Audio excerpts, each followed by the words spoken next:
පළමුවෙන් අපකාගේත් කල්යාණ මිත්‍ර මාගේ ගුරු දේවෝත්තම පින්වත් ලොකු ස්වාමීන් වහන්සේව සිහි කරනවා. නිදුක් නිරෝගී දීර්ඝායුෂම ලැබේවා. සාදු සාදු සාදු. අපිට සාමාන්‍යයෙන් අපිට හිත හදා ගන්න අමාරු වුණාට සමහර ප්‍රශ්නවලදී මේ උපන සත්වයා එක එක ආයුෂෙන් මිය යන එක ඒකට කියන්න තියෙන්නේ ලෝක ස්වභාවය කියලා. ඕක තමයි සසර. මම අද ඔබට මාතෘකා කරගන්න ධර්ම දේශනාවෙන් ඔබට තේරෙයි. දැන් සාමාන්‍ය මිනිස්සෙක් දුප්පත් වෙලා ඉපදෙනකොට නේ අපේ කර්මය කියලා හිතෙනවා. තමන්ගේ පවුලේ ඥාතීන් අඩු වයසින් මැරිලා යනකොට අනේ අපේ කර්මය කියලා හිතෙනවා. ඊට පස්සේ අපිට සතුරු කරදර පැමිණෙනකොට අපි හිතනවා කර්මය කියලා. මම හිතනවා ගොඩක් දුරට තවත් හොඳයි ඕක. මේක තමයි සසර කියලා හිතුවනම්. මේක තමයි සසර කියලා. තමන්ට පැමිණෙන ඉවසා ගන්න අමාරු වේදනා ඉදිරියේ මෙන්න සසර කියලා. මේ අත්දැකීම අපිට ලැබෙන්නේ පළවෙනි වතාවටත් නෙවෙයි අවසාන වතාවටත් නෙවෙයි. දැන් මේ මෑණියෝ නොදන්නවා වුණාට මේ මෑණියන්ටම සංසාරේ චූටි දුවලා පැනලා ඇවිදින වයසේ චූටි දරුවෝ නැති වෙලා තියෙන ප්‍රමාණය මේ මෑණියන්ගේම දරුවෝ ගණන් කරන්න බෑ. මේ මෑණියන්ගේ සංසාරයෙන් නිදහස් වුණේ නැත්තම් අනාගතේ මිය යන දරුවෝ ප්‍රමාණය ගණන් කරන්නත් බෑ. මේ මෑණියන් විතරක් නෙවෙයි ඔබටත් මටත්. ඔබත් මමත් දුවපැන ඇවිදින වයසේ මැරිච්ච වාර අනන්තයි අප්‍රමාණයි. අපේ දරුවෝ දුවපැන ඇවිදින වයසේ මැරුණ වාර අනන්තයි අප්‍රමාණයි.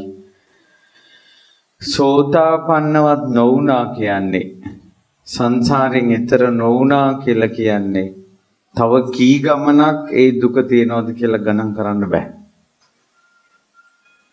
ඕක තමයි සංසාරය. ඒ නිසා මේ සසර දුකෙන් එතර වීම පිණිසම සෑම පිනක්ම සෑම කුසලයක්ම කරන්න ඕන සංසාර දුකෙන් එතර වේවා කියන අදහසින්ම. ඒතර මේ දරුවටත් අපි පින් අනුමෝදන් කරන්න ඕනන්නේ සසර දුකෙන් එතර වේවා කියලා. පින්වතුනි, අද අපි ධර්ම දේශනාවට මාතෘකා කරගන්නේ මේ දුකෙන් එතර වෙන්න බෑ කැප වෙන්නේ නැතුව, අත්හරින්න නැතුව. අත්හරින්න නැතුව, කැප වෙන්නේ නැතුව සැපක් නම් ලබන්න බෑ. ඔක තමයි අද ධර්ම දේශනාවේ මාතෘකාව. මේ මාතෘකාව හිතට එන්න මූලික වෙච්ච දේ තමයි අපමහා බෝධිසත්වයෝ සංසාරේ දුප්පත් පවුලක කුලී වැඩ කරන පවුලක ඉපදිලා හිටියා. එතකොට කුලී වැඩ කරන දුප්පත් පවුලක ඉපදිලා අපේ මහා බෝධිසත්වයෝ ගොඩක් ඈත කාලේ නෙවෙයි මේ කල්පේ. එතකොට අසංඛේය හතරකුත් කල්ප ලක්ෂයක් දාන පාරමී, දාන උපපාරමී, දාන පරමත්ත පාරමී පමණක් නොවේ දස පාරමිතාම පුරාගෙන එන මහ බෝධිසත්වයෝ දුප්පත් පවුලේ ඉපදුනේ කරුමෙටද ඒක සසර නිසාද? මහ බෝධිසත්වය දුප්පත් පවුලක ඉපදුණා. කුලී වැඩ කරන පවුලක. ඔන්න සංසාරේ. ඔය සසරෙන් තමයි එතර වෙන්න ඕන. මහ බෝධිසත්වයෝ දරුවෙක් වෙලා ඉද්දින් ධම්මපාල කුමාරයා වෙලා ඉද්දින් පියතුමා අතපය කැපුවා දරුවගේ. කලාබු රජුරෝ නේද? අතපය කැපුවා චූටි දරුවගේ. එතකොට අප මහ බෝධිසත්වයෝ චූටි අතේ දරුවෙක් වෙලා ඉද්දින් අතපය කපලා, කකුල් දෙක කපලා, අත් දෙක කපලා, නහය කන කපලා, බෙල්ල කපලා හදවත ගැහෙද්දින්ම හදවත නතර වෙන්න කලින් අර කොටේ, මේ ශරීර කොටේ හදවත තියෙන තැනට කඩුවෙන් ඇනලා අර පොඩි දරුවගේ ඇඟ උඩට උස්සලා මෙහෙම කරකවනවා කඩු මාලේ. හදවත ඇතුළට පසාරු කරගෙන ගිහිල්ලා මස් කෑලි කැපිලා විසි වෙන්න. ඕක උනේ අප මහ බෝධිසත්වයන්ගේ කර්මයටද? ඕකද සසර? ඕක තමයි සංසාරේ.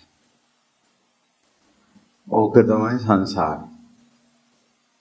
දස පාරමී ධර්මයන් පුරන සූවිසි බුදුවරුන්ගෙන් විවරණ ලැබපු අපේ මහ බෝධිසත්වයන්ටත් සසර එච්චර භයානක වුණා නම් අපි ගැන කවර කතාවද? අපිට සංසාරේ කොයි අත්දැකීම් වලට මුහුණ දෙන්න සිද්ධ වෙයිද කියලා අපි දන්නේ නැහැ. ඔබ දැක්කා ගැරන්ඩියල්ලේ බස් එක පෙරලිච්ච වෙලාවේ අම්මා, අර දෙමළ අම්මා තමන්ගේ කකුල් කොන්ද ඉන බස් එකට යට වෙලා කුඩු වෙලා ඇඟෙන් මුඩ පන තියෙනවා. ඒ පපුවට දරුවා තුරුල් කරගෙන දරුවට උණුහුම දෙනවා. දීලා දරුවා බේරලා අම්මා මැරිලා යනවා. ඕකට කියන්න තියෙන්නේ කර්ම කියලා නෙවෙයි. මොකද්ද? සසර. ඔක්ක සංසාරේ. අපිට කී වතාවක් වෙලා ඇතිද? තව කී වතාවක් වෙන්න ඇතිද? සුනාමි ආපු කාලේ ඔයාලා දැක්ක මිනිස්සුන්ගේ ජීවිතේ දුක් අදෝන. ත්‍රස්තවාද වදුරු ආපු කාල වෙලාවේ දැක්ක දුක් අදෝන. 80 ගණන් වල හන්දියක් ගානේ ඔලු ටයර් වලින් පිච්චෙනවා. මම මෑත භාගයේදී අරන්තලාවේ වෙදියා. 31 නමක් එතන ගැටි ගහලා. මට එතන මාධ්‍යවේදී මහත්තයෙක් හාන්දුරනේ ගොඩාක් ළමයි මිනිස්සු මැරුණා කිව්වා බෝක්කු ඇසේ කැලෑස්සේ ඉඳලා සර්පය දෂ්ට කළා. බයට රිංගනවා පඳුරු ආසට. ඒ පැත්තේ හමුදා පොලිසිය 600ක් එකතැන මරපු තැන් තියෙනවා. මේ ළමයිට මතක නැති වුණාට මේ ලංකාවේ මලගෙදරක් නැති දවසක් නැතිව තිබ්බ කාලයක් තිබ්බා. ලංකාවේ හැම සොහොනකටම රණවිරුවෙක්ගේ යුද්ධයෙන් මැරිච්ච ගමේ කොල්ලෙක්ගේ මිනිහක් අනිවාර්යෙන් වලේ දාලා තියෙනවා. ඒ කියන්නේ ලංකාවේ විලාප තියන්නේ නැති දවසක් නැහැ. ලංකාවේ කොතන හරි විලාප තියෙනවා. ඔය දැන් අපි මේ පොඩි විවේකයක් මේ ගන්නෙ. අපි දන්නේ ඉදිරියට මොකද්ද වෙන්නේ කියලා. වසංගත එනවා, මුළු වසංගතෙන් මුළු ලංකාවේ මිනිස්සුන්ගේ කටවල් වහනවා. පාංශකූල ඉහළින් ගන්න, මලගෙදර කටයුතු හොඳින් කරගන්න අපි මරණාධාර සමිති කීයකට යනවද? කොරෝනා දවස්වල මැරුණට පස්සේ මිනිහවත් ගෙදෙට්ට ගෙනත් දෙන්නේ නැතුව පොලිතින් වල දාලා ගිනි තිබ්බා. මොන පාංශකුලද මොන මරණාධාර සමිතිද? ඔහොමයි. ඔකට කියන්න තියෙන්නේ මොකද්ද කෙටියෙන්? කාටවත් චෝදනාවක් නැති බොරුවකුත් නොවන සත්‍ය වචනයක් කියන්න. මොකක්ද ඒක? සංසාරේ. ඕක තමයි සංසාරේ දුක. ඉතින් ඒ නිසා ජාති ජරා මරණ වලින් විඳව මේ සංසාරේ යද්දී අපි කලකට පෝසත්, කලකට දුප්පත්, කලකට සක්විති රජ කෙනෙක් වෙන කෙනා කලකට සිඟන්නෙක් වෙනවා. කලකට මහ උගතා, කලකට මහ මෝඩෙක් වෙනවා. කලකට පිරිමියෙක්, කලකට ස්ත්‍රියක්. ස්ත්‍රී පුරුෂ බව පවා මේ සංසාරේ විනාශ වෙනවා. ඒ නිසා අප මහ බෝධිසත්වයෝ මේ සසර ගමන යද්දී දුප්පත් පවුලක ඉපදුනා කුලී වැඩ කරන මිනිස්සේ. ඉතින් මෙයා කොච්චර දුප්පත්ද කියනවනම් පිළුණු නොවුනත් ලුණුත් නැති රසත් නැති පිට්ටු 4ක් අරගෙන තමයි මෙයා වැඩට ගියේ. මේ වැඩට ගියාට පස්සේ ඒ යන අතරතුර මෙයාට මුණ ගැහුණා කැලේ මැදි පසේ බුදුරජාණන් වහන්සේලා 4 නමක් පිණ්ඩපාතේ වඩිනවා. ඒ දැක්ක ගමම ප්‍රසාදය ඇති වුණා. පිංගුතුනි, පිනේ දොරටුව විවෘත වෙන යතුර තමයි චිත්ත ප්‍රසාදය. හිත සතුටු වීම, හිත පැහැදෙන එක. හිතේ ශ්‍රද්ධාව තමයි පිනේ දොරටුව විවෘත කරන යතුර. මොනවා හරි දෙන්න උනත් හිත පැහැදෙන්න බෑ. ඊට පස්සේ මෙයාට හිත පැහැදුණා. පැහැදුනාට පස්සේ මෙයා ගිහිල්ලා අර පසේ බුදුරජාණන් වහන්සේලාට ගෞරවයෙන් කතා කරලා කිව්වා මේ ශ්‍රමණවරුන්ට මම කැමති දානයක් දෙන්න. ඔබ වහන්සේලා පිළිගන්නවද ඒක? එතකොට පසේ බුදුරජාණන් වහන්සේලා නිහඬ වුණා. අනේ වැඩ ඉන්න කියලා අර පිට්ටු 4 තියෙන බෑකේ තැනක එල්ලලා ඒ පාරායින තියෙන පස් වැලි එකතු කරලා ආසන 4ක් වැලි ගොඩවල් 4ක් ගැහුවා. ඒක උඩින් සමතලා කරලා කොළ ටිකක් ඇතුරුවා. අසුංගණ්ඩ කියලා. කොළේකින්ම ගොට්ටක් හදලා වතුර ටිකක් ගෙනාවා. අත දෝවණය කරන්න පැන් දුන්නා. පාත්‍රවලට පිට්ටු 4 පූජා කළා. 4 පූජා කළා, ප්‍රාර්ථනාවක් කළා. දුප්පත්කමත් එපා. ඊටත් වඩා මේ සසර ගමන මට එපා. මටත් ඔබ වහන්සේලා විඳින අමාසුවේ විඳින්න ලැබේවා කියලා කේන්ද්‍ර කළා. ඒතර මහ බෝධිසත්වයන්ගේ සංසාරෙම හිතේ වැඩ කරන එකක් තමයි ඊතර වේවා කියන එක. ඉතින් මුළු ජීවිත කාලෙම ඉච්චරයි කරගත්ත පින. දුප්පත් මිනිස්සේ. හැබැයි හැමදාම සතුටු එක පිනක් කරලා. ඒක හරියට මේ වගේ එකක්. කොච්චර සතුටක්ද කියනවා නම් ඒක අපේ ජීවිතේට ගන්න තියෙන උපමාව අනිත් පැත්තෙන් ගන්න තියෙනවා. දැන් මේ බණ කියන සභාවේ මං කවුරු හරි නැගිට්ටවලා මෙතනින් නැගිටිනවා කියලා මුන්දටම සැර දාලා දැන් මෙතනින් ඵලයන් කියලා පන්න ගත්තොත් අන්න ඒ පන්න ගත්ත මිනිසයාට මුළු ජීවිත කාලෙම බණමනුවකින් මාව පැන්නවා කියලා මතක හිටින්නේ. ඕක හැමදාම මතකයි. මේ බණහන මිනිසුන්ට මුළු ජීවිත කාලෙම අද කියන බණ අමතක වෙනවා. ඒක 100% සුවර්.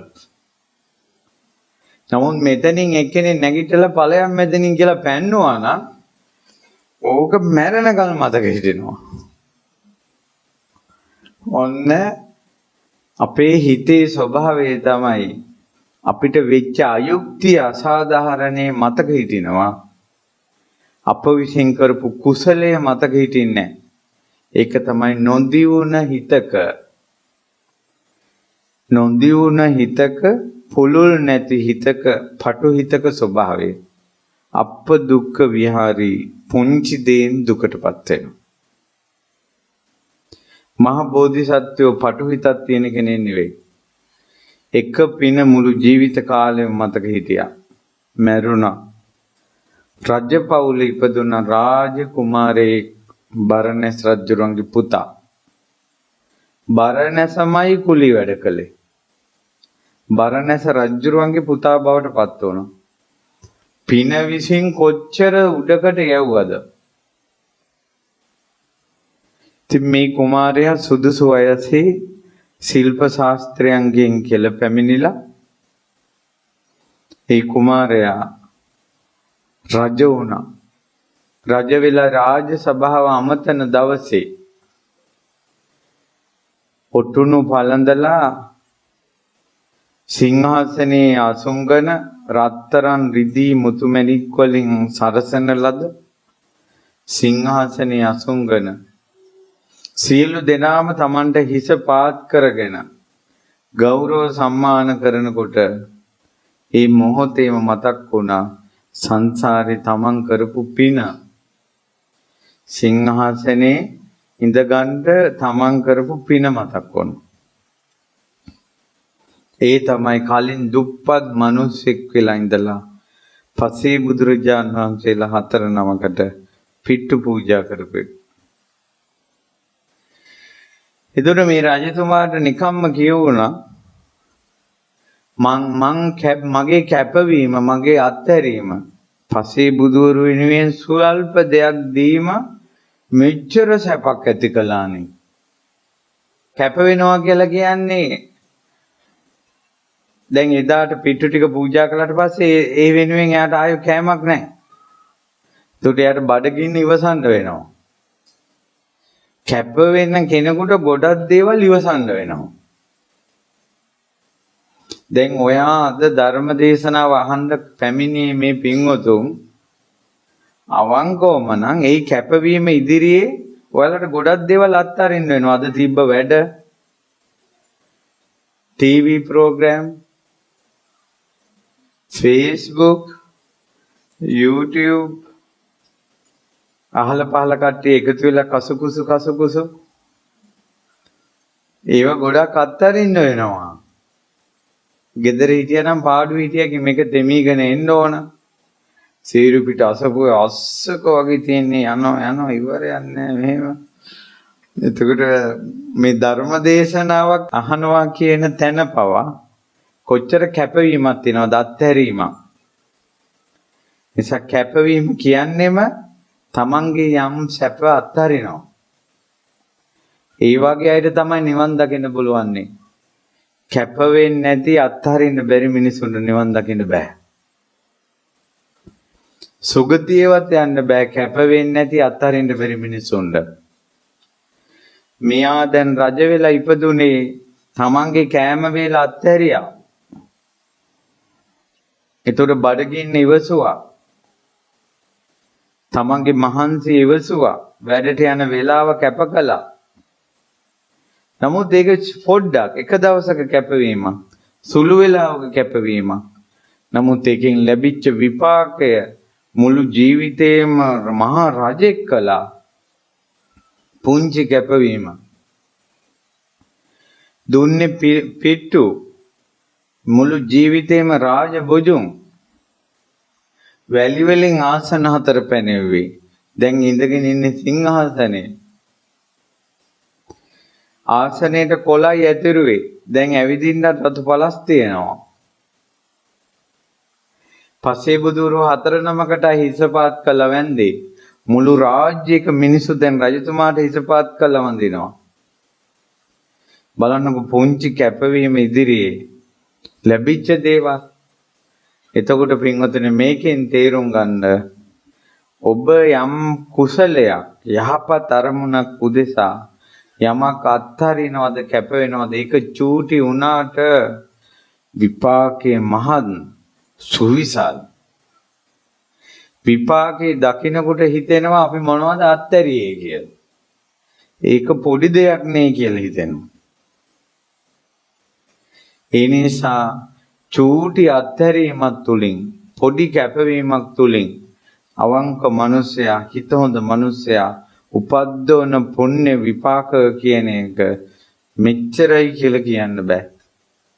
තින් රජ්ජුරුවෝ පසේ බුදුවරුන් උදෙසා කළ මේ පුංචි අතහැරීම කළ පුංචි කැපවීම මෙතරම් සුවිසල් කියලා ලස්සනට කවි පද දෙකකින් කිව්වා. මිනිස්සු හිතුවා රජතුමා රජ වෙච්ච දවසේම කිව්වේ රජතුමා කැමැතිම සින්දුව කියලා. ඒ නිසා මිනිස්සුත් ඒකම දැන් කියනවා. දැන් ඔය මොකක් හරි විශේෂ වචන තියෙන සමහර අය මොන හරි වචනයක් කිව්වොත් ඒක සමාජයේ බ්‍රෑන්ඩ් එකක් වෙලා වෙනවම යන්නේ.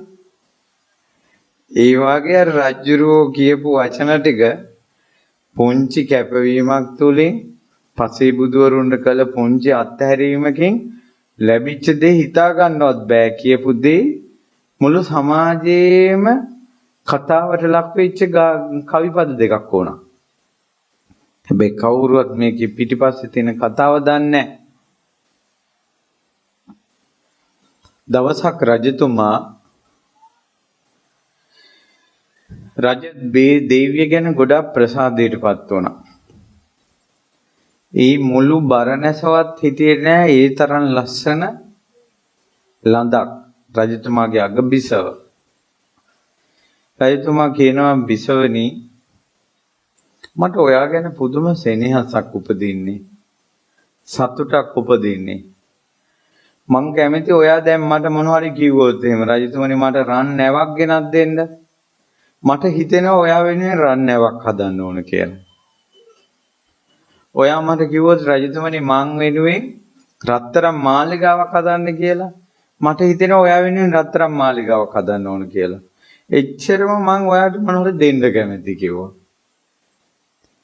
ඊට පස්සේ දේවිය කිව්වා ඇත්තටමද ඔය කියන්නේ? ඔව් මං ඇත්තටම කියන්නේ. එහෙනම් මට යමක් ඉල්ලන්න තියෙනවා දෙන්නවද? ඊට පස්සේ ඇහුවා හා කියලා. එහෙනම් රජතුමනි මට කියන්න අර ඔබතුමා කියන කවියේ තේරුම. ඔබටම හිතෙන්නේ නැද්ද? ස්වාමියා රත්තරණින් යාන වාහන පවා දෙන්න හදද්දින් ඒක ගන්න නැතුව අර කියන වචනේ තේරුම මොකක්ද කියලා අහන මේ ළඳ මේ වෙනත් කතුන් අතර වෙනස්ම කෙනෙක් කියලා හිතෙන්නේ නැද්ද? මං බණපොත කියවගෙන යනකොට මං ඉක්මනට එතනින් නතර කළා ඉතුරු ටික කියවන්න නැතුව ජාතක කතාවේ අවසානයේ කිව්වා කවුද මේ බිසව කියලා. මට එච්චරම කුතුහලයක්. ඇයි මං ඔයාට රත්තරන් දෙන්නම් මුතු දෙන්නම් මැණික් දෙන්නම් කියලා කියද්දි මෙයා කියනවා එහෙනම් මට ඔයා කියපු කවියේ තේරුම විතරක් කියන්න. රත්තරනුත් එපා මුතුත් එපා මැණිකුත් එපා කියලා. ඊට පස්සේ මම ඉක්මනට ජාතක කතාවේ අවසානයේ බැලුවා. එච්චර කුතුහලය මට. ඇයි යසෝදරා. ඇයි යසෝදරා. යසෝදරා සංසාරේ අසරණ කියන්නේ දැන් ප්‍රේමය කියන තැන ඉඳලා ඕනම දෙයක් දෙන තැනට ස්වාමියාපත් වෙද්දී ඒකෙන් අයුතු ප්‍රයෝජන ගත්තේ නැහැ. පිරිමියෙක් තමන්ව වසඟ වෙලා එයා වෙනුවෙන් ලෝකෙම අත්හරින්න හදද්දී ඔයා වෙනුවෙන් ඕනම දෙයක් දෙන්නම් කියලා. ඒ වචනෙන්, ඒ හැඟීමෙන්, ඒ ආදරෙන් ඈ අයුතු ප්‍රයෝජන ගත්තේ නැහැ. ඈ තමයි යසෝදරා. ඈ ඇහුවා ඔකේ අර්ථය මොකද්ද? ඊට පස්සේ අනේ වෙන එකක් කියන්නකෝ. ওই කතාව ඕනේ නෑ ඔබ පොරොන්දු වුණා දැන්. හරි එහෙනම් මං කියන්නම්. හැබැයි මුළු රාජ්‍යෙම කැඳන්න ඕන. මුළු රාජ්‍යෙම මං මේ කැඳන්න ඕන. එතකොට මං කියන්නම්. ඊට පස්සේ පින්වතුනි අර එදා සිංහාසන රූඪ වෙච්ච වෙලාවේ වගේ මුළු රාජ්‍යම කැන්දෙව්වා. කැන්දලා රජතුමා කිව්ව බිසවගෙන්, බිසව මොකද්ද මගෙන් අහන්නේ? රජතුමනි, ඔබ නිතර නිතර කියන කවියක් තියෙනවා. සුළු දෙයක් අත්හැර පුංචි කැපවීමකින් පසේ බුදුවරුන් උදෙසා කළ සුවිසල් මහා සැපක් ලැබී ඇති බව. අන්න එහි අර්ථයයි මම මේ අහන්නේ. රජතුමා සියලු දෙනා ඉස්සරහා කිව්වා, මං ඒ කවිය කිව්වේ මම මේ බරණැස් නුවර හිටපු කුලී වැඩ කරපු මිනිස්සෙක් එදා වේලවත් හොයාගන්න නැති. එතකොට මම කුලී වැඩ කරලා හිටියේ මං දවසක් හරියට ලුණුත් නැති, හරියට රසත් නැති පිට්ටු 4ක් පූජා කළා පසේ බුදුරු 4 නමකට. එහි විපාක විදියට ලැබිච්ච මේ සුවිසල් බරණැස් රාජ්‍ය සැප දෙස බලනකොට මං අත්හැරියේ පොඩි දෙයයි ලැබුණේ ලොකු දෙයයි කියලා හිතනකොට තමයි මට මේ කවිය පිට වුනේ. ඕකේ අර්ථ ගොඩක් තියෙනවා. මහ බෝධිසත්වෝ හරි පුදුම සහගත කෙනෙක්. දැන් දුප්පතෙක් විදියට හිඳලා රජ වෙච්ච කතාව මුළු ලෝකෙටම ප්‍රකාශ කළා. මුළු රාජ්‍යම කැඳලා. නමුත් අද ඔබ දුප්පත් පවුලකින් ඉහළ දැනකට ගියොත් ඔබ සභාවක් ඉදිරියේ ඔබගේ දුප්පත්කම දිගාරින්න ඔබ කැමතිද කියලා බලන්න. ඔබ මීට කලින් പ്രേත ලෝකෙක ඉඳලා නම් මේ ජීවිතේට ආවේ. ඔබ ඒක දන්නවා නම් මේ සභාවක් මැද ඔක දිගාරීද ඔබ? තමම බලන්න. ඔබ මෙහිට එන්න කලින් හිටියේ නිරේ නම් ඒක ඔබට මතකයි නම් ලොකු සභාවක ඔබ ඒක දිගාරීද?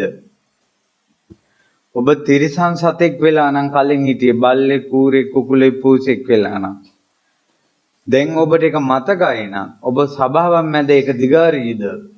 ඔබ මෙහෙට එන්න කලින් හිටියේ නාග ලෝකේ නම් ඒක සභාවක් මැද ඔබ දිගාරීද? අපි ගැනම තියෙන උඩඟුකම, අහංකාරකම දෙස බලන්න. රජතුමා ඒ අහංකාරකම සොන්නත් දූලි කළ රාජ සභාවේ. අපේ බුදුරජාණන් වහන්සේ මේ අතීත විස්තර ජාතක කතා වනාහි බුදුරජාණන් වහන්සේගේ නිකලෙස් බවයි. මුළු ජම්බුද්දීප රාජ්‍යයම ශාක්‍ය කුලේ උපන් රාජ කුමාරයෙකුට ලෞතුරා බුදු කෙනෙකුට සලකද්දී බුදුරජාණන් වහන්සේ තමන් රොඩි කුලේ ඉපදිච්ච විස්තර ජාතක කතා වලට දේශනා කරනවා. මහණෙනි, මම එක්තරා ජීවිතයක හිවලෙක් වෙලා ඉපදුණා. ඒ හිවලෙක් වෙලා ඉපදලා ඉද්දින් කෑම හිවල්ලු කියන්නේ ගොඩක් කෑමට ආසයි. මැරිච්ච ඇත්කුණක් දැක්කා. බොලේ ලොකු කෑමක් කියලා ගිහලා හොඬ වලට කට ගැහුවා හයියයි.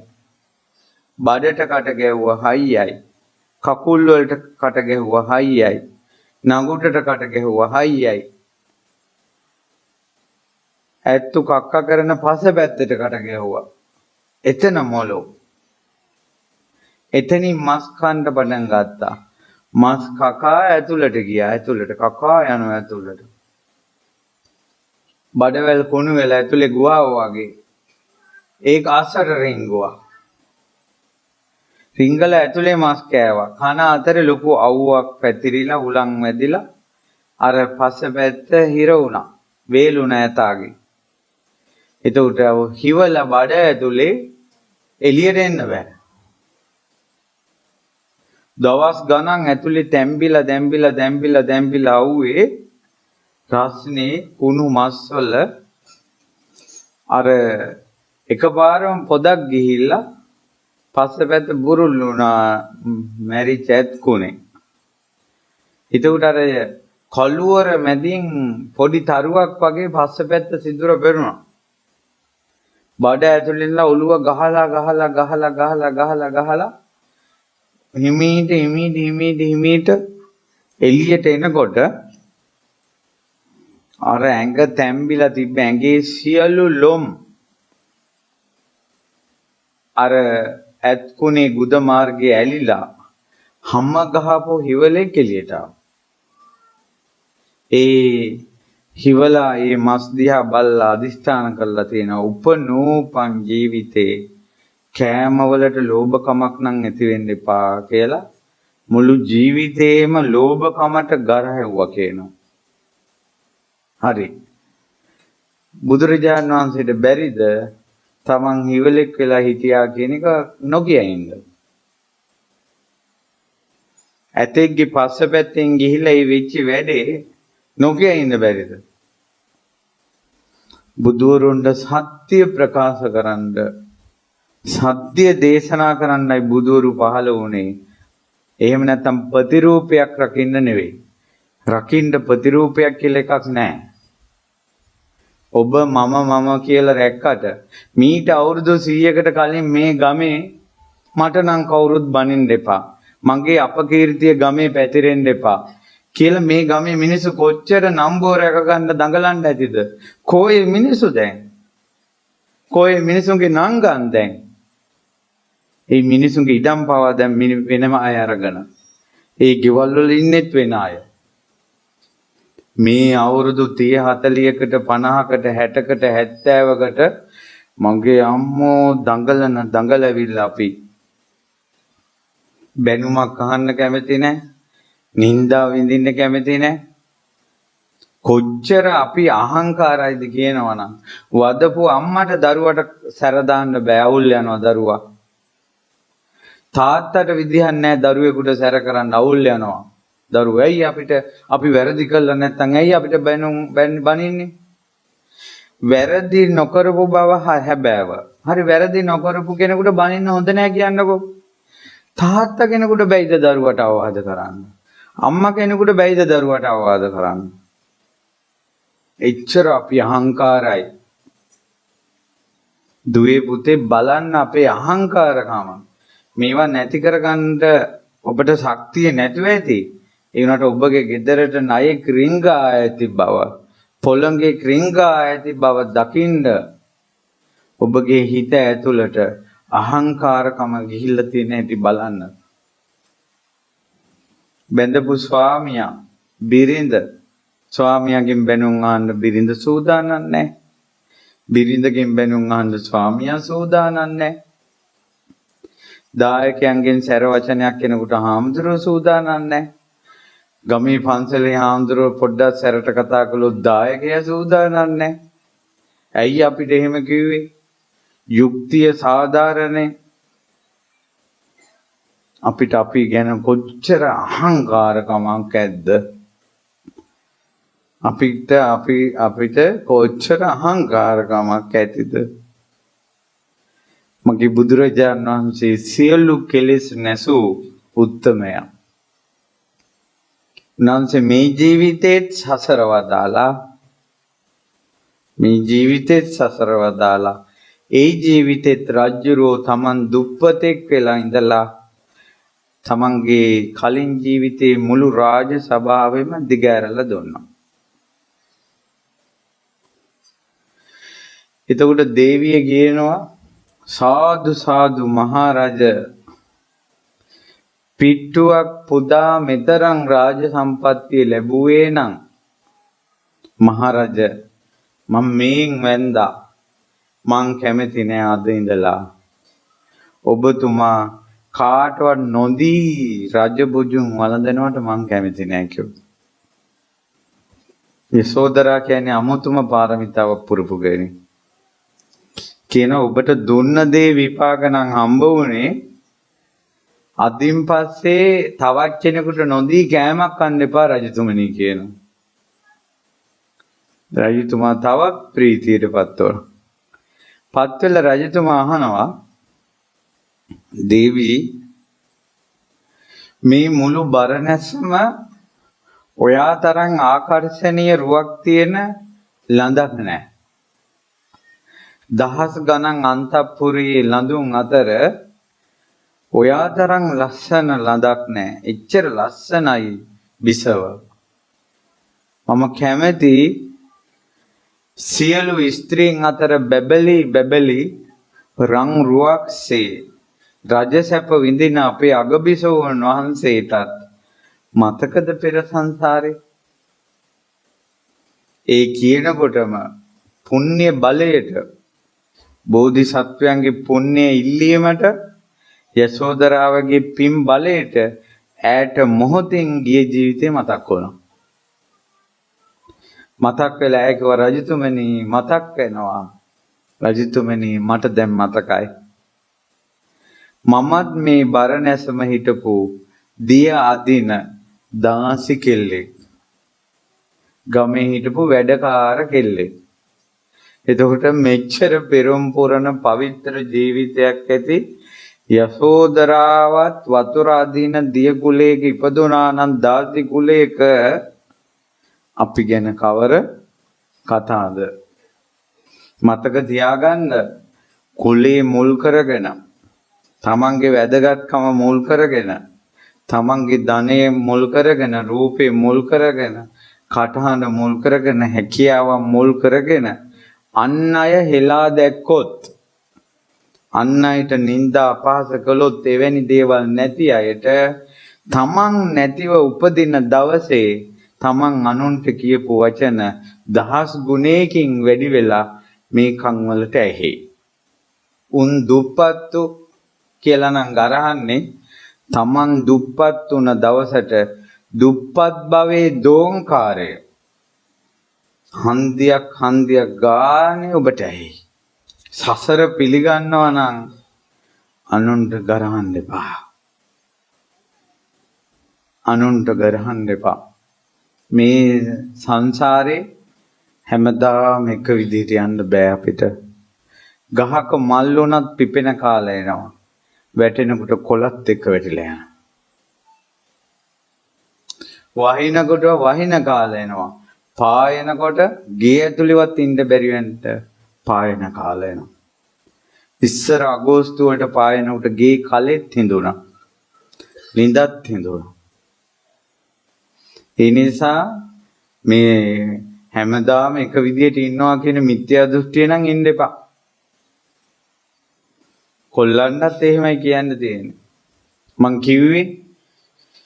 මං කියූ සේ බුදුරජාණන් වහන්සේ නමකේ කතාවේ තියෙනවා කාශ්‍යප බුදුරජාණන් වහන්සේගේ කාලේ අවුරුදු 20000ක් මහාන වෙලා බ්‍රහ්මචාරීව පිළිවෙතේ යෙදුන ස්වාමීන් වහන්සේ නමක් තව ජීවිතයක ලස්සන තරුණයෙක් වෙලා ඉපදිලා වැරදි කාම සෙවණේ යෙදෙනවා. ඒ සල්ලාල ජීවිතේ විපාක විදිහට නිරේ ඉපදෙනවා. නිරේන් අම්මා කෙනෙක්ගේ බඩට එනවා. ඉපදෙනවා කෙල්ලෙක්. කාශ්‍යප බුදුරජාණන් වහන්සේ කියන්නේ අපේ බුදුරජාණන් වහන්සේට කලින්. අපේ බුදුරජාණන් වහන්සේට කලින් බුදුරජාණන් වහන්සේගේ ශාසනය අවුරුදු 20000ක් මහාන වෙලා සිල් රැක්ක හාමුදුරුවෝ තවත් ජීවිතයක හාත්පසින් වෙනස් සල්ලාලෙක් වෙලා ඉපදිලා තවත් ජීවිතයක නෑ ඔහු නිරේ ජීවිලා ඊළඟ ජීවිතේ ස්ත්‍රියක් වෙනවා. ස්ත්‍රියක් වුණාට පස්සේ තමන් කරපු කර්මය තමන් දෙනවා හැම තැනින්ම ප්‍රතික්ෂේප වෙනවා. හැම තැනින්ම ප්‍රතික්ෂේප වෙනවා. ආදරේ නැති වෙනවා. තමන්ට කවුරුවක් ගරු කරන්නේ නැතුව යනවා. පුදුම දුකක් විඳින ස්ත්‍රියක් බවට පත් වෙනවා. ඉතින් කොහොම හරි පසේ බුදුරජාණන් වහන්සේ නමකගේ උපකාරයෙන් ඈ දුකින් මිදෙනවා.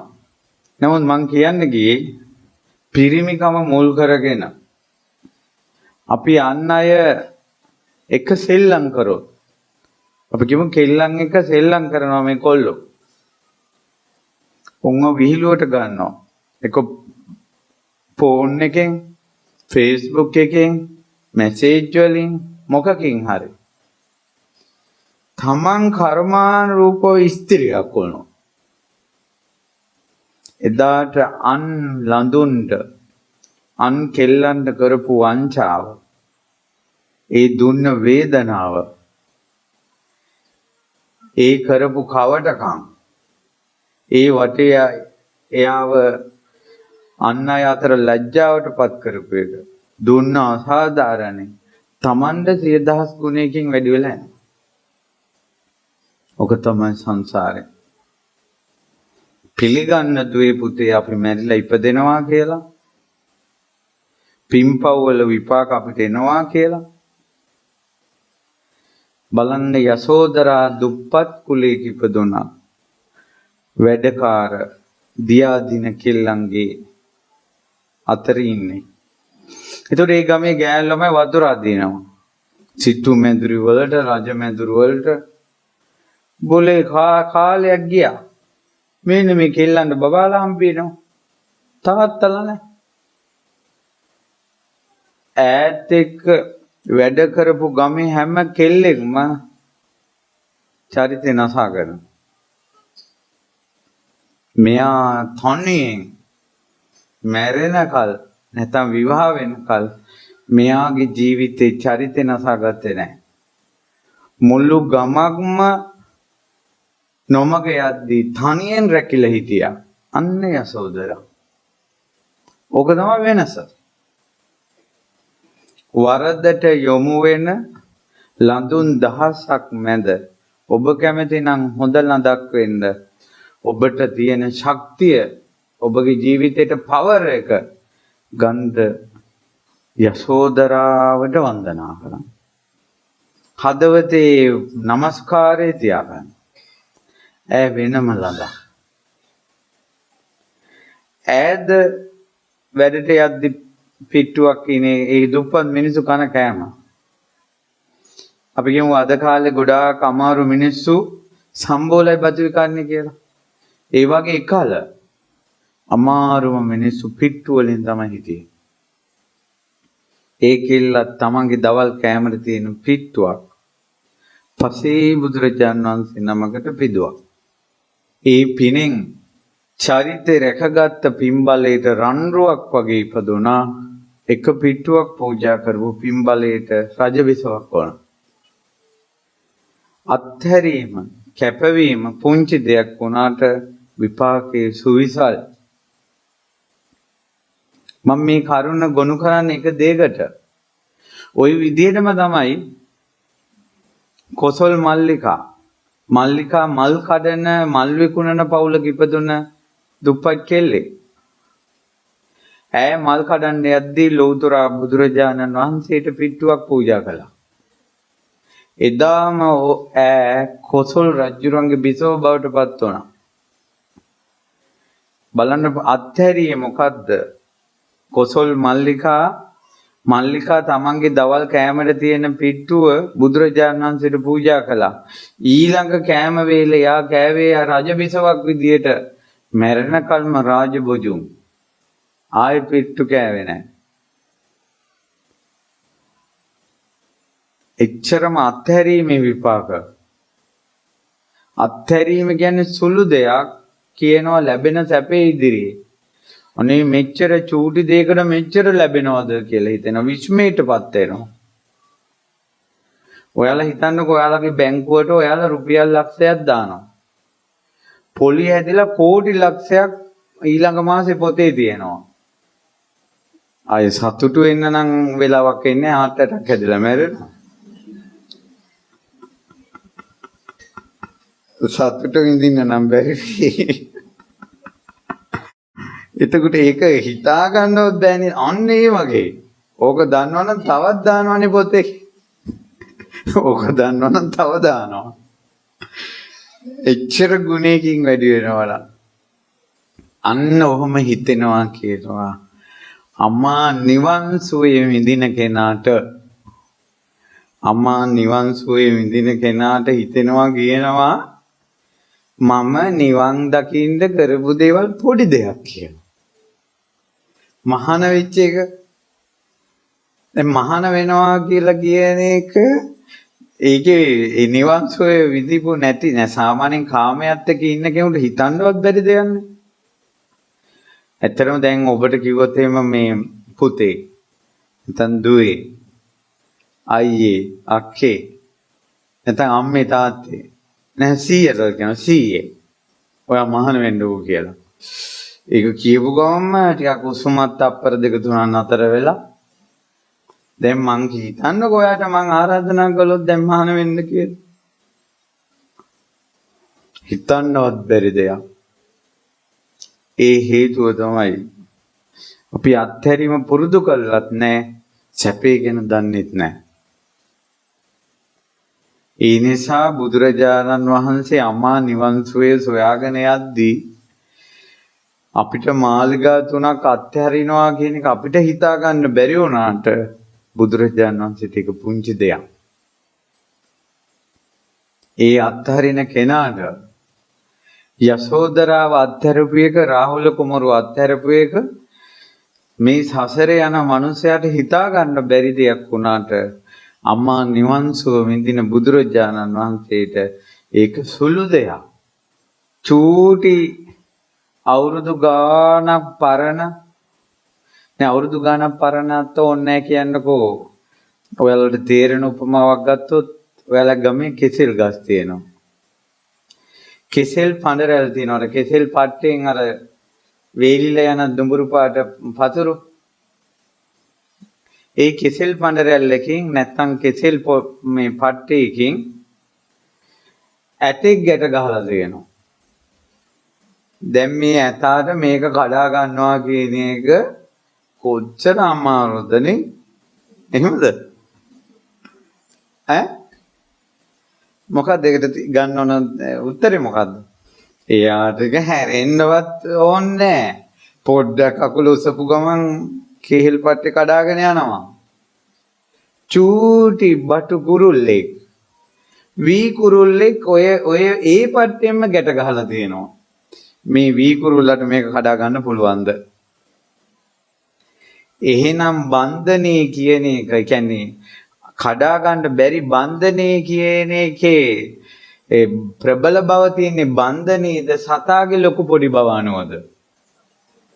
ආන්න ගෙවල් අත්තරින්න බැරි ඒ gedara හෝ අත්තර ගන්න බැරි හෝ ප්‍රශ්නයක් නෙවෙයි. ඒ ඔබ පුංචි ඔබේ හිත තවම ලොකු නැහැ. ඔබ කුරුල්ලෙක් තවම. මහා බෝධිසත්වය ඇතේ. ඒ නිසා ඒ ඇතාව රාජමාලිගාව කියන පඬරැල්ලෙන් ගැට ගැහුවට යාව නවත්තන්න බෑ. රම්ම්‍ය සුරම්ම්‍ය සුබ කියන මාලිගා 3 නැමැති පඬරැල්ලෙන් ගැට ගැහුවට ඒ ඇතා නවත්තන්න බෑ. හැබැයි පර්චස් දායක පොඩි ඉඩමක සකරන් ගහලා පොඩි පැලක එක වේලක් උයාගෙන කන මිනිසයාට මේක අතාරින්න බෑනේ. මේක අතාරින්න බෑනේ.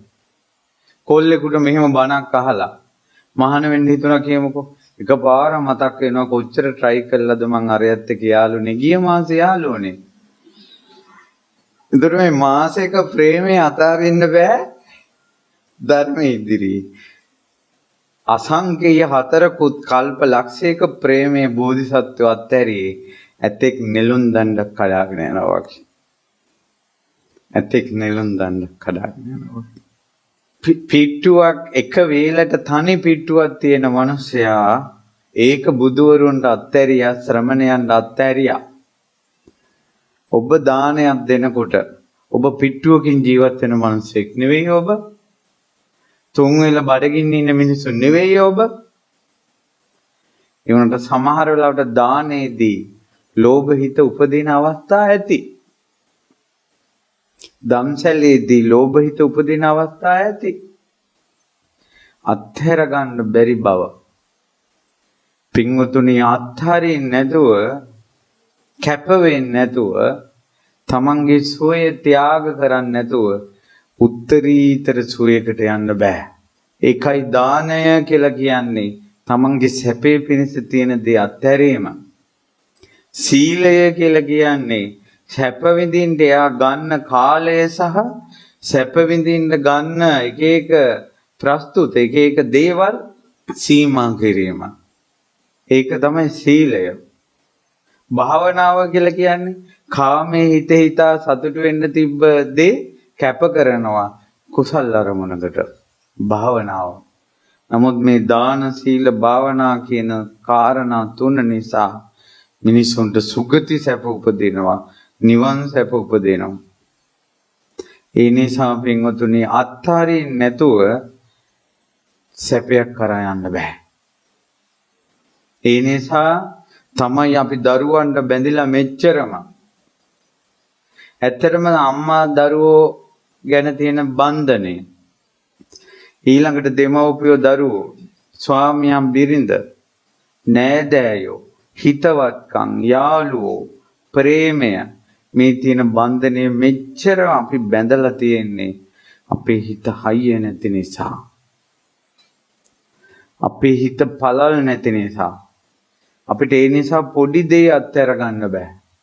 hina අපි කැමති කෙනෙක් hina වුන් නැත්තම් අවුල් යනවා. අපි කැමති කෙනෙක් අපිට කෝල් එකක් ගත්තේ නැත්තම් අවුල් යනවා. ළඟ ගෙදරට ඇවිල්ලා අපේ ගෙදරට ගියේ නැත්තම් අවුල් යනවා.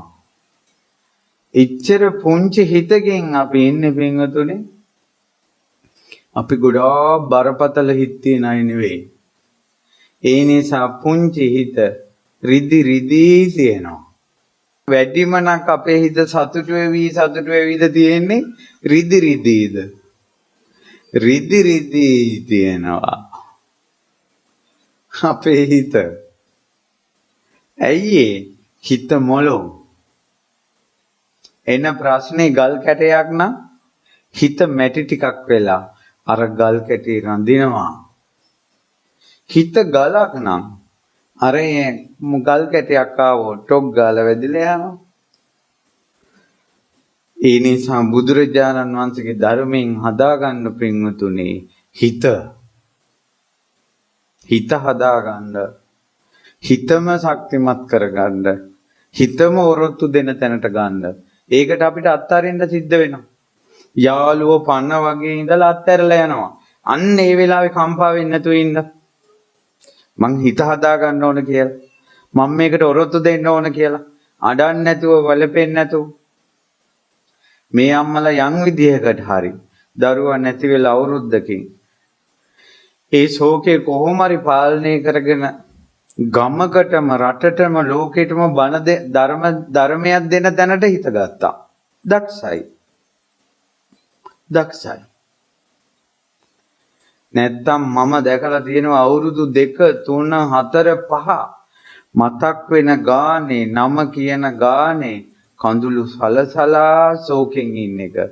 එයා හිතන්නේ එයා දරුවට සාධාරණීෂ්ඨ කරනවා කියලා. තමන්ටම අසාධාරණයක් එයා කරගෙන තමන්ගේ හිත ඉච්චර බොළඳ කරගෙන බොළඳ මිනිස්සු මරුණාට පස්සේ සුගතිය යන්නේ.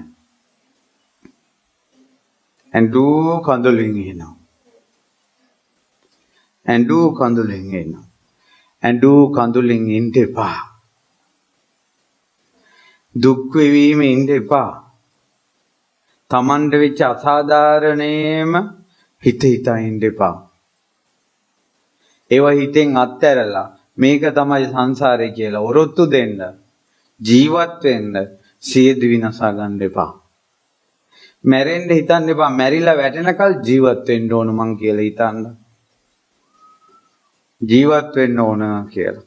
සාරිපුත්ත මහරහතන් වහන්සේගෙන් එක්තරා බ්‍රාහ්මණෙක් ඇවිල්ලා ඇහුවා, ස්වාමීනි මට ධර්මයක් දේශනා කරන්නකෝ, මගේ හිත හයිය වෙන්න. මගේ හිත මට ගලක් වගේ කරගන්න ඕන කිව්වා. ඊට පස්සේ සාරිපුත්ත මහරහතන් වහන්සේ දේශනා කරනවා, හිත ගලක් කරගන්න තියෙන ක්‍රමේ තමයි හැම වෙලාවෙම හිතන්න කිව්වා මේවා අනිත්‍යයි කිය.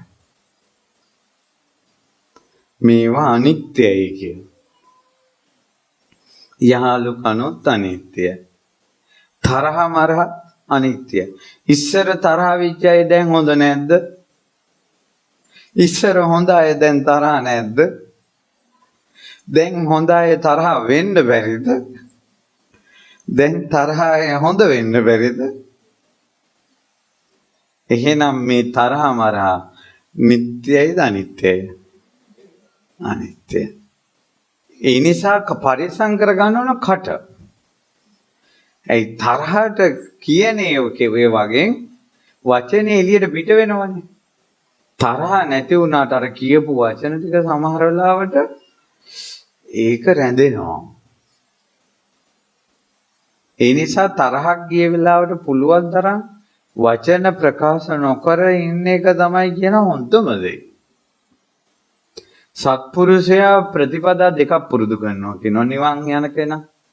තරහ ගන්න නැතුව ඉන්නවා කියනවා නිවන් යන්න නම්. තරහ ගියොත් මොකුත් කියන්නේ නැතුව ඉන්නවා කියන්නේ. ওই දෙක තමයි කියනවා දෙව්ලොව යන්න සුගතිය යන්න තරහ තියෙන කෙනා පුරුදු කරන ප්‍රතිපදාව. තරහ නොගෙන සිටීම තරහ ගියොත් මොකුත් කියන්නේ නැතුව ඉන්න එක. ඒක කොහොම හරි ඉවස ගන්නවා. හේතුව ඒ තරහ නිට්ටය නෑ. අනිත්‍යයි. ඉතින් ඔය අනිත්‍ය කියන එක තේරෙන්නේ නැති නිසා තමයි යාළු වෙලා ඉන්න කාලේ තියෙන ආදරේ බැඳපු අලුත තියෙන ආදරය ඒ බිරින්දෑවරු ඒ ස්වාමිවරු මුළු ජීවිත කාලෙම බලාපොරොත්තු වෙනවා. එයා දන්නේ ආදරය අනිත්‍යයි කියලා. යාළුකම අනිත්‍යයි කියලා. සෙනෙහස අනිත්‍යයි කියලා දන්නේ. ඊට පස්සේ මොකද වෙන්නේ? කාලෙකින් වෙනස් වුණොත් දරා ගන්න බෑ. ආදරේ තරමටම ආදරේ නැතිවීම දරා ගන්න බැරුව යනවා. එතකොට කරන්නේ බිරිඳ වෙනස් වෙච්ච ගමන් බෙල්ල කපලා අරගෙන යනවා පොලිසියට. hina වුණා වගේ නෝ hina වෙන අයගේ ඇති ඔය උඩපාඩ. උඩපාඩ කිව්වේ වැරද්දක් නෙවෙයි බන්ධන. බැඳීම වැඩි තරමටම තමයි ඒකේ වෙනස් වීමෙන් එන වේදනාව වැඩි වෙන්නේ. ඒ නිසා ඔය ළමයි ඇවිල්ලා අපෙන් උපදෙස් පතන අවස්ථා තියෙනවා. ඒ වගේ වෙලාවට අපි ළමයිට දෙන උපදෙසක් තමයි තමන්ට ගොඩාක් ආදරේ අයගෙන් පුළුවන් තරම් ඒක ඈත් වෙන්න බලන්න. ආදරේ වැඩි වෙන තරමටම යාළට තමන්ව අත්හැර ගන්න බැරුව යනවා. ඊට පස්සේ මැරිලත් පිටිපස්සෙන් යනවා. මැරුණත් එනවා ප්‍රේතාත්මයක් වෙලා. භූතාත්මයක් වෙලා එනවා. අත්හැර ගන්න බෑ. අත්හැර ගන්න බෑ. ඊට පස්සේ පින්වතුනි ඉතින් සාරිපුත්ත මහ රහතන් වහන්සේගෙන් ඇහුවා දැන් මේ අනිත්‍ය දැන් මෙයා හිතනවා මෙයාට ඉන්නවා මේ බ්‍රාහ්මණයාට ආදරණීය බිරිඳක් ආදරණීය පුතාලා 4 දෙනෙක් ඊට පස්සේ මෙයා දැන් අර බණපදේම නිතර හිතනවා ඕක තමයි මෙයාගේ බණ අද වාගේ දහස් ගණන් බණ ඇහිලි බුද්ධ කාලේ නැහැ. අද බණ 1000ක් අහලා එකක්වත් හිතන්නේ නැහැ. එච්චර අපේ හිත දුර්වලයි. ඒ කාලේ එක බණක් අහලා 10 වතාවක් හිතනවා. අර උදේ හවස 3 වරුව හිතනවා අනිත්‍යයි කියලා. දර කඩන්න ගියේ තමන්ගේ නෝනා සරුපෙත් දෂ්ට කළා. ගේන්න ගියේ දර කඩක් වගේ බිරිඳගේ දේහයේ ගෙදෙට්ට ගෙනාවා. හිත ඇතුලෙන් දෝංකාර දුන්නා අනිත්‍යයි කියලා. අනිත්‍යයි කියලා. ඇඬුවේ නැහැ කියනවනේ මේ මිනිස්සු. ඇඬුවේ නැහැ කියනවා.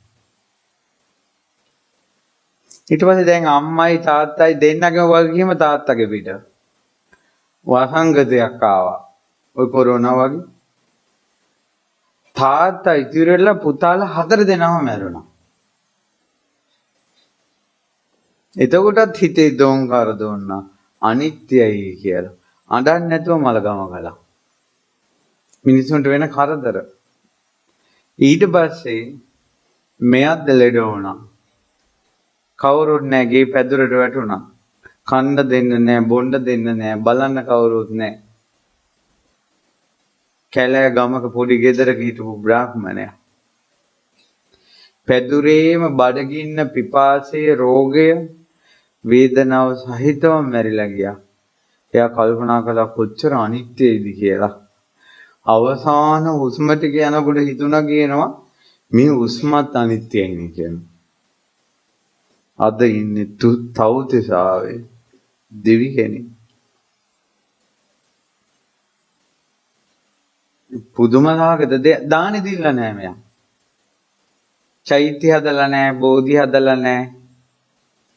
ධර්ම දේශනා 1000ක් අහන්න ගිහිල්ලා නැහැ. පින්කම් කළා නැහැ ලොකුවට. ගෙදර මිනිස්සුත් එක්ක වැඩ කටයුතු කරගෙන හිටියේ. කරදර තිබ්බ ඔබගේ වචනේ කෝ කරුමක්කාර ජීවිත. ගෑණිත් මැරුණා, දරුවෝ 4 දෙනෙක් මැරුණා. වතුර පොදක්වත් දෙන්නේ නැතුව මිනිස්සු පැලට වැටුණා. ලෝක විවරයෙන් කරුමක්කාර ජීවිත. නමුත් අර අනිත් මිනිස්සු නොකරපු දෙයක් මේ මිනිස්සයා කළානේ. අනිත්‍යයි කියලා සීකලා. අපේ මිනිස්සු හැම පින්කමක්ම කරනවා. අනිත්‍යයි කියන එක සිහි කරන්නේ නැහැ. ඒ නිසා නම කිව්වේ නැත්තම් හිත රිදෙනවා. තමන් පරණ කෙනෙක් නම් මුල්ම කාලේ අසපුවට ආපු කෙනෙක් නම් දැන් අසපුවට අලුතෙන් එන කෙනෙකුට හාමුදුරුවෝ සමහරට හිතවත් වැඩි කතා කළොත් අපිව දැන් ගණන් ගන්න නැහැ කියලා හිතෙනවා. අලුත් පරණ බව පවා අනිත්‍යයි කියලා හිතෙන්නේව නැහැ. අපේ හිත රිදි රිදීම දෙන. හදාගත්තේ නැත්තම් ඔය හිත රිදි රිදීම දෙයි. රිදි රිදීම දෙයි. පපුව ඉර වෙනකොට මාව ස්පිරිතාල ගෙනියන්න එකෙක් නැතෝ කියලා හිත රිදෙයි. අම්මේ කියලා මං ගාවට කවුරුත් ආවේ නැහැ කියලා හිත රිදෙයි. ඔයාට දරා ගන්න බැරි තරම් ලෙඩ තියෙද්දි ලෙඩ ඇඳේ පැන්ඩෝල් පෙත්තක් දීලා දූලා වැඩට යද්දි මාව ගැන බැලුවේ නැහැ කියලා හිත රිදෙයි. ස්පිරිතාලෙට ඔයාලා ගෙන්නගෙන යද්දි හදිසියට ත්‍රිවිල් එකක් ගත්තා. ගෙදර කාර් එක තියෙද්දි ත්‍රිවිල් එකෙන් මාව ස්පිරිතාල ගෙනිච්චා කියලා හිත රිදෙයි. ඊට පස්සේ ගිය ගමන්ම ට්‍රොලියට දානවා අමාරු පිට. එතකොට මෙහෙම බබෙක් වාගේ වඩාගෙන ධාතු කරඬුවක් මල් උඩ තියනවා වගේ තියන්නේ අත් දෙකෙන් කකුල් දෙකෙන් ඉස්සුවක් දැම්මා ට්‍රොලියට. මොම්මාව සතෙක් වගේ මේකට දැම්මා කියලා හිත රිදෙයි. හිත හදාගත්තේ නැත්තම් මොකද මම මේ නිකන් කියනව නෙවෙයි. එක්තරා ප්‍රේතාත්මයක් කතා කරලා ලෙඩික් ගෙන් කියනවා මට පෙන්නන්න එයා ප්‍රේත ලෝකෙ ඉපදිලා තියෙන්නේ. මිසි ගහපු කටුව ගලවන්න කියද්දි මිසි ගලවලා නැහැ. ඒ වෛරයෙන් මැරිලා. පෙන්නන්න බෑ මිසිලා ඒ ප්‍රේතයාට. කණ්ඩ හිතෙනවලු. අර කට්ට ගැලෙන්නේ නැහැ කියලා. ඇත්ත දේවල්. ඒ කියන්නේ ඉච්චර අර කටුවක් ගහලා තියෙන මෙතන අවශ්‍ය වෙලාවට බෙහෙත් දෙන්න, සීලං දෙන්න. දැන් ඒක මෙයාට තියෙනවා මෙයා ලෙඩ පිටේ ඉන්නේ අමාරුයි මෙයාට. අතේ හිට මේට වෙනකොට මෙතන කට්ට රිදෙනවා. මෙයා එන වෙලාවෙ මිසිලාට කියන්නේ අනේ මේ ගලවන්නකෝ කියලා. ගලවන්නේ නැහැ. හිත රිදෙයි. දරුවෝ ආවේ නැත්තම් ස්පිරිතාලේ හිත රිදෙයි. ඔයා කියනවා මට අමාරුයි කියලා. නමුත් දොස්තර එක ඉච්චර ගණන් ගන්නේ නැහැ. දොස්තර දන්නවා අපි දැන් බෙහෙත් දීලා වෙන මොනවා කරන්නද පොඩක් ඉවසගෙන ඉන්න කියලා දොස්තර කියනවා. ඔයාට හිතෙයි දොස්තර මං කියන දේ අහන්නේ නැහැ කියලා. හිත රිදෙයි.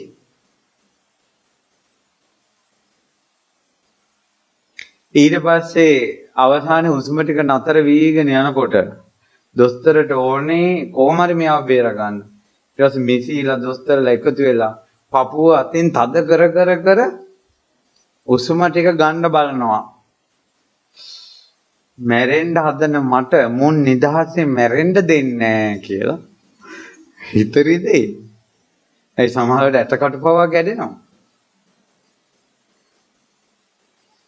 පින්කම් කරපු මිනිස්සුන්ටත් වෙන දේවල්. හිත හදලා නැහැ පොඩි දෙයින් හිත රිදෙනවා. ඒ නිසා ලොකු දේවල් අපි කතා කළාට අපේ හිත පුංචි. ඔයාම තනියෙන් ඔයාලම බලන්න. ඔයාලා ඔහොම ලොක්කෝ වගේ හිටියට කවුරු හරි ඔයාට ආදරෙන් කතා කරලා අනේ රත්තරන් කියලා උළුව අත ගෑවොත් ඔයා නිකම්ම පුංචි වෙනවා. ඔයා නිකම්ම පොඩි එකෙක් වගේ. ඒ හුරතලෙට ඔයා මුසු වෙලා යනවා. නිකමට බලන්නකෝ. මට හැම වෙලාවෙම ඒ වගේ අවස්ථාවලදී දෙනවා අපිට අපේ වයසට අනුව අපිට ඇයි මෝරන්න බැරි? අපි හැමදාම පුංචි අය වගේ. මේ හැම කෙනාගේම හිතේ තියෙන පුංචි කෙනා ගන්න පුළුවන්. දැන් අපි කියමුකෝ චූටි බබෙක් ඉන්නවා. චූටි බබා ආච්චි එයා වඩාගෙන ඕ චූටි බබා කියලා කුරුල්ලු පෙන්න බබත් hina වෙනවා ආච්චිත් hina වෙනවා. ආච්චි ඇතුලේ හිටපු බබා එළියට ආවද නැද්ද? බයියන් කමු කියනවා. ඉතින් ආච්චිගේ ඇතුලෙන් බයියන් එකක් න්යාවේ. ඉතින් බලන්නකෝ. අපි ඇතුලේ ඉන්න චූටි බබාලා. ඒ අපේ හිත ශක්තිමත් නැහැ. ඒ නිසා මම මේ හැම වෙලාවෙම කියන්නේ තමන් ගැන තේරුමට එන්න. ඒ නිසා මේ අපිට මේ ගොඩක් දේවල් අත්හරින්න වෙයි නිවන කරා යන්න නම්. මොකද සැප සම්පත්වත් උපදින්නේ අත්හරින්න නැති කෙනාට. පිට්ටුව හරි අත්හැරපු කෙනාට රජ සැප ලැබුණා. ඒ නිසා අත්හැරීම එතකොට නිවන කරා යන සුගතිය කරා යන කෙනාගේ මෙන්න මෙහිම ලක්ෂණයක් තියෙනවා. අන්න ඒ ලක්ෂණය මතු කරන්න තමයි ඔච්චර හිත ගැන කියලා දෙන්නේ. මොකක්ද ඒ ලක්ෂණය? නපරේසං විලෝමානි නපරේසං කතාකතං අත්තනාව අවෙක්කේය කතානි අකතානිච නපරේසං විලෝමානි අනුන් දිහා බලාගෙන අනුන්ගේ ඇද හොයලා ඉන්න එපා. නපරේසං කතාකතං අරය අරක කළාද අරක කළේ නැද්ද කියලා හොයන්නත් එපා. අත්තනාව අවෙක්කේය තමා දිහා බලන්න කතානි අකතානිච මම මේක කළාද නැද්ද? මේ බණ කියද්දී ඔබගේ හිතයි දිහා බලන්න ඕනේ මම බොළඳ කෙනෙක්ද? මගේ හිත හයියයිද? මම රිදි ඉන්න කෙනෙක්ද? මම රිදි ඉන්න කෙනෙක්ද කියලා. දැන් කෙනෙක් මාව මොන ගහෙන්ද ඇවිල්ලා. අඳුරන කෙනෙක්. මම යාව දැක්කේ නැහැ. ඊට පස්සේ බණ ඉවර වෙලා මම ගියා. මම ඉතින් වැඩියා. අරයා ගෙදර ගිහිල්ලා ඇඬු කඳුලින් එනවා. හාමුදුරුවෝ මට කතා කළේ නැහැ. hina වුණේ නැහැ. ඉතින් මම යා දැක්කෙත් නැහැ. බලන්නකෝ හිතක් රිදෙන්න දේවල්. මේ මිනිස්සු සුගතිය යන්නේ කවද්ද? නිවන් යන්නේ කවද්ද? ඔයාලා අටපිරිකරයක් පූජා කරලා එහෙම නැත්නම් දානයක් දීලා දැන් ඔන්න නිවන ඔයාලා ලැබුණා අපි දැන් නිවන් දකින්න සුදුසුයි කියලා හිතාගෙන ඉන්නවා. නමුත් ඔබ දිහා බලන්න මට පන්සිල් පද පහ රකින්න පුළුවන්ද? දැන් මං ඉස්සර ඉඳලා මේ අසපුව හදපු දා මේක ආරණ්‍යයක් පැරණි. ඉස්සර ආරණ්‍යයක් මේ. මේ පැරණි ආරණ්‍ය පටන් ගත්ත දවසේ ඉඳලා ආපු මම පරණ කෙනෙක් කියලා කල්පනා කරනවට වඩා ඔබ පොඩ්ඩක් හිතන්නකෝ එච්චර පරණයි නම් පන්සිල් පද පහවත් රකින්නවද කියලා. මෙයාලා මේ ඊයේ පෙරේදා බණ අහන්නේ මං හැම පොයෙටම සිල් ගන්නවා. ඒක පොඩ්ඩක් පැත්තක තියලා ඔයා බලන්නකෝ හැම පොයෙටම සිල් ගන්නවා නම් ඔයා පන්සිල් පද පහ රකින්නවද කියලා. මම සද්දායක දාගත්ත ගමන්ම ඉන්නේ අපි ගොඩක් බණ අහනවා. සද්ධා මාසික ධර්ම දානක් දෙනවා. කියලා කියනවටත් වඩා පොඩ්ඩක් බලන්නකෝ පන්සිල් පද පහ රකින්න පුළුවන්ද කියලා. මම O level A level මම කැම්පස් ගියා. අපි ගේ හැදුවා ළඟදී. අපි වෙඩින් එක හොඳට ගත්තා. අපිට කාර් එකක් තියෙනවා. ඕන දැන් අපිට පුතාලා දෙන්නෙක් ඉන්නවා. දුවෙක් ඉන්නවා. ඒ අය හොඳට ඉගෙන ගන්නවා. ඒ අය පන්තියේ පළවෙනියා. දැන් ඔයාලගේ කටවල් වල තියෙන පූජා නම් ගොඩක් තියෙනවනේ. ඒක අස්සේ පොඩ්ඩක් ඇතුළට කිඳා බහැලා බලන්නකෝ. මම පන්සිල් රකින්නවද කියලා. මම පන්සිල් රකින්නවද? මට කෙනෙකුට සමාව දෙන්න පුළුවන්ද වැරද්දක් වුණොත්? ඔක්කොටම ඔයා සමාව දෙන්න එපා. ඔයාලගේ ගෙදර අයට සමාව දෙන්න. අමාරුම සමාව දෙන්න අමාරුම අය තමයි තමන්ගේ ගෙදර කට්ටියට. තමන්ගේ ගෙදර අයට. වෙන මිනිහෙක් බැනලා අනේ අක්කේ මට මෙහෙම ඔයාත් තරහා ගියාද අනේ නංගියේ කියලා කියනවා. ගෙදර දෙන්නේ රණ්ඩු වෙන්නකො බලන්න සමාව ඉල්ලන්න දෙනකොට සමාව කියලා මට ඒකෙන් ඊළඟ රණ්ඩුව පටන් ගන්නවා. අපි ඇත්තටම ගෙදරින් පටන් ගමු. මේ නිවන කියන එක ගෙදරින් පටන් ගමු. ගෙදර තමා ඉස්සලම තමන්ගේ සුදුසුකම තමයි මම පන්සිල් රකින්න කෙනෙක්ද. ඔන්න තමන්ගේ පැත්තෙන් බැලුවා. ඊළඟට ගෙදර පැත්තෙන් බලනවා මට ගෙදර අයගෙන් මට වරදක් වුණොත් මට සමාව දෙන්න පුළුවන්ද? ගෙදර අයට මගෙන් වැරදක් වුණොත් සමාව වෙන්න කියලා කියන්න පුළුවන්ද? අම්මේ සමාව වෙන්න. තාත්තේ සමාව වෙන්න. ඔයාලා ඉස්කෝලේ යනකොට ඔයාලගේ යාළුවන්ගේ ඇඟේ හැප්පෙනවා. සෝරි කියනවා. සෝරි කියලා කියනවා. ටවුන් එකේ යද්දී කාගේ හරි ඇඟේ හැප්පුණොත් බස් එකේ ඉඳන් ඇඟේ හැප්පුණොත් අනේ සෝරි කියනවා. නැත්නම් අනේ සමාව වෙන්න කියනවා. ඔයාගේ අම්මගේ ඇඟේ හැප්පුණොත් ගෙදර ඔයාට කට ඇරලා සෝරි කියන්න පුළුවන්. බලන්නකෝ ඔයා දිහා. ඔයාලගේ ගෙදර කෙනෙකුට ඔයාගෙන් වැරද්දක් වුණොත් අනේ මට සමාව වෙන්න කියලා.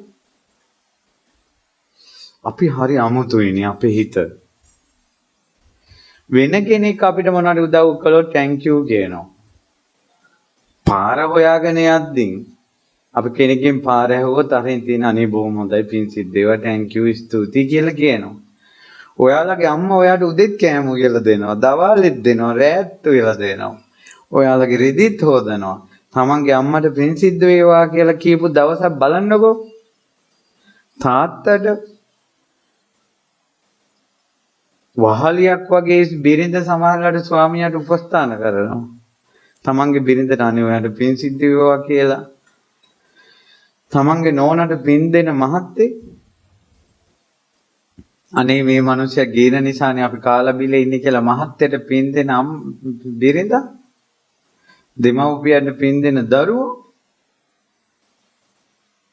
අපේ හිත හරි වෙනස්නේ.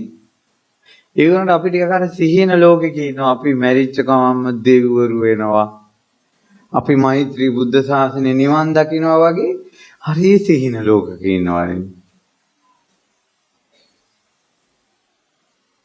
ඔයාලා චක්කවර්ති සියනාද සූත්‍රය අහන්න ඉදිරියට එන භයානක ලෝකේ. අම්මා අප්පා අඳුරන්නේ තමන් ආදරය කරන කෙනාගේම බෙල්ල කපන්න තරම් වෛර එනවා මිනිස්සුන්ට. තාත්තගේ ඔළුවට උදුළු බන්දෙන් ගහන්න, පොල්ලෙන් ගහන තරම්. තමන්ගේ අම්මව තමන්ගේ අතින් මැරෙන තරම් වෛරයක්. තමන්ගේ දරුවෝ තමන්ම නසන තරම් වෛරයක්. අපේ හිතේ තුල ජනිත වෙනවා අනාගතේ. ඒක තමයි අඩු ආයුෂ වුණාට පස්සේ සිද්ධ වෙන දේවල්. ඒ කාලේ මේ අම්මා, මේ නංගි, මේ අක්කා, මේ අයියා ලැජ්ජ බය නැති වෙලා යනවා. ගරු කිරීම නැති වෙලා යනවා. සිත්සේ සිතුමතේ ජීවිත ගත කරනවා. ඒ මෙච්චර බනහලත් අපිට අපිව පාලනය කරගන්න අමාරු නම් රාගයේ ඉදිරියේ, ද්වේෂයේ ඉදිරියේ, මෝහයේ ඉදිරියේ බන ඇහෙන්නේ නැති ලෝකේ කොච්චර අමාරු වෙයිද? මහණෙනි කුසල් කියන වචනේත් ලෝකෙන් අතුරුදහන් වෙනවා. කුසල් කිරීම ගැන කවර කතාවද? එහෙම භයානක සංසාරයක අපි යන්නේ. දැන් මට කියන්න ඔයාලට මම බණ කියනවා ගෙවල් වලට ආසාවෙන් ඉන්න එපා, දරුවන්ට ආසාවෙන් ඉන්න එපා, 60 70 ගණන් වල පෙට්ටගම් වල ජීවිත තවම තියාගෙන මුන්දලා ඉන්නවා, ඔය අතාරින්නෙත් නැහැ කියලා අපි බණට කියනවා. ඕ වගේම උපදී කියලා අපි කියනවා. කියන්නේ හිත වැඩිපුර ගැවසීමත් එක්ක හිත උඩට වැඩෙන්නේ උපක්ලේශ වලින් කිලිටි වෙනවා, එතනම උපදිනවා. දැන් මට කියන්න මැරිච්ච කෙනෙක් ගව ගාලක ඉපදුණා. කියන්නේ හරකෙක් වෙලා ඉපදෙනවා මිනිස්සෙක්. එතකොට හරකගේ හිතේ හැම වෙලාවෙම තියෙන චේතනා සංස්කාර තියෙන ගව පට්ටියට අදාළව. එයා කැමති මනුස්ස ගෑන් ළමයිට නෙවෙයි, අර ගව ගාලෙම ඉන්න දෙනකට තමයි එයා ආසා. එයා කැමති මනුස්ස ලෝකේ කැම්බීම් වලට නෙවෙයි, වල් වලටයි එයා ආසා. එයා මනුස්ස ලෝකේ තට්ටු දෙකේ ගෙවල් වලට නෙවෙයි එයා ආසා. ගාලටයි එයා ආසා. ඔයාලා නම් බනහලා හරි මේ ආසාව කියන එක ප්‍රහාණය කරන්න ඕන කියලා අමාරුවෙන් හරි හිතන්න පුළුවන්. ගවයා ඒක හිතන්නේ නැහනේ. මට කියන්න ගවයෙක් වෙලා ඉපදුනොත් ඊළඟ ජීවිතේ බර සුගතියටද දුගතියටද? බල්ලෙක් වෙලා ඉපදුනාට පස්සේ එයාගේ ජීවිතේ බර ඊළඟ ජීවිතේ සුගතියටද දුගතියටද? දැන් හිතන්නකෝ. මිනිස්සු වෙලත් මෙච්චර අමාරු නම් පෙරේතෙක් වුණාට පස්සේ එයාගේ ජීවිතේ ඊළඟ ජීවිතේට බර සුගතියටද දුගතියටද? මෙච්චර භයානක දෙයක් තියෙනවා පින්වතුනි. ඒකයි කියන්නේ අනුන් ගැන හොයන්න එපා කියලා. අනුන්ගේ ඇද හොයන්න එපා. නපරේසං විලෝමානි නපරේසං කතා කතං අත්තනාව අවෙක්කේය කතානිය කතානෙච. තමන් ගැන හිතන්නකෝ. ඔයාට පුළුවන් ද පන්සිල් පද 5 රැක ගන්න කියලා. අපේ ජීවිතේ අපෙන් වැරද්දක් වෙන තාක්කල් ඒක සුළු වැරද්දක්. අනුන්ගෙන් වැරද්දක් වෙච්ච දවසට තමයි අනුන්ට දෙසන හැටි බලන්නකෝ. සමහරවන ගෑන් ළමයෙකුට තව කෙනෙක්ගෙන් අතවරයක් වෙලා. ඒතකොට ලෝකෙම ඒකට එරෙහි වීගෙන යනවා. ඒක ලෝක සම්මතය හොඳයි. නමුත් ඒ දේම තමන්ගේ අතින් වුණා නම් අපිම කියනවා ඒක ලොකු දෙයක්ද නිකන් මේ අතක් පොඩ්ඩක් ඇල්ලුවා කියලා.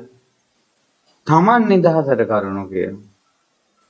එහෙම නෙවෙයි ධර්මයත් එක්ක ලෝකයේදී තමන්ගේ වැරද්ද ලොකුවට පේන, අනුන්ගේ වැරද්දට සමාව දෙන, අන්න ඒ වගේ හිතක් හදාගත්තොත් හිත හයිය වෙයි. රිදි රිදි යන හිත වෙනස් කරගන්න. ඔබම බලන්න ඔබ ජීවත් වෙද්දී ඔයාලගේ හිත දවසට කී ගමනක් රිදෙනවද කියලා. ඒ නිසා නිතර ධර්මය අහන්න. අද කාලේ හරි අමාරුයි. උපදේශ නිතර ලැබෙන්න ඕන. ඒ හේතුව තමයි ඒ කාලේ එක බණපදේ ජීවිතේ මතක හිටියා. අද කාලේ බණ මතක හිටින්නේ නැහැ. ඒ නිසා ඔයාලා නැවත නැවත අහන්න ඕන. නැවත නැවත අහන්න ඕන. ඒකට ඔයාලට තියෙන පහසුව තමයි ශ්‍රද්ධා රූපවාහිනිය, ලක්විරු ගුවන් විදුලියේ නිතර දෙන උපදේශ. ඒ නිසා පින්වතුනි හොඳට මේ කරුණු කාරණා තේරුම් ගන්න. අත්හරින්න නැතුව සැපයක් ලබන්න බෑ. ඒ නිසා මහ බෝධිසත්වෝ සංසාරේ ප්‍රියමනාප දැස් යුගලවන් දරුවෝ පවා අත්හැරියා පින්වතුනි නිවන් දකින්න. ඇයි ඔය හිතේ කෝන්තර තියාගෙන ඉන්නේ? ඔය අත්හැරලා දාන්න. සාධාරණ අසාධාරණ හොයන්න එපා. ඔය අත්හැරලා දාන්න. ඔයාට අයුක්තිය කරපු මිනිස්සයාට hina වෙලා කතා කරන්න පුළුවන්. ලස්සන හිතක් හදාගන්න. මැරෙන්න කලින්. මේ ලෝකෙට එනකොට අම්මා අප්පවත් අඳුරන්නේ නැතුන් අපි කෑස් ගාගෙන අඬාගෙන ආවේ. මැරෙනකොට ඇයි අපේ හිතේ අරයාගෙන් මට මේ මොනා, මෙයාගෙන් මට මේ මොනා කියලා. ඔළුවේ ඇයි මෙච්චර බරක්? සැහැල්ලුවෙන් මැරෙන්නකො පින්වතුනේ. හිතේ බරක් නැතුව මේ බණ ඔයාටත් මටත් අපි දෙන්නටම දෙගොල්ලටම සාධාරණයි. මමත් හිත හදා ගන්න ඕන. ඔයත් හිත හදා ගන්න ඕන. ඒ නිසා අතෑරලා යන අයට අපි අතෑරලා යන්න දෙමු. අත්හරින දේවල් අත්හරිමු. දරා ගන්න දේවල් දරා ගමු. සමාව දී යුතු තැන සමාව දෙමු. සමාව ගන්න ඕන තැන සමාව ගමු. පන්සිල් පද පහවත් රකින්න තැනට හිත හදාගමු. ඊළඟට ඔයාලට ලොකු යහපතක්. ඔන්න ඔයාලට සසර දුකෙන් එතර වෙන්න ඔය ප්‍රතිපදාව තුල පුදුම සාගත පිනක් උපදවන පින්කමක් යෙදෙනවා. ඒ තමයි ඔයාලගේ අසුපුවේ සෑය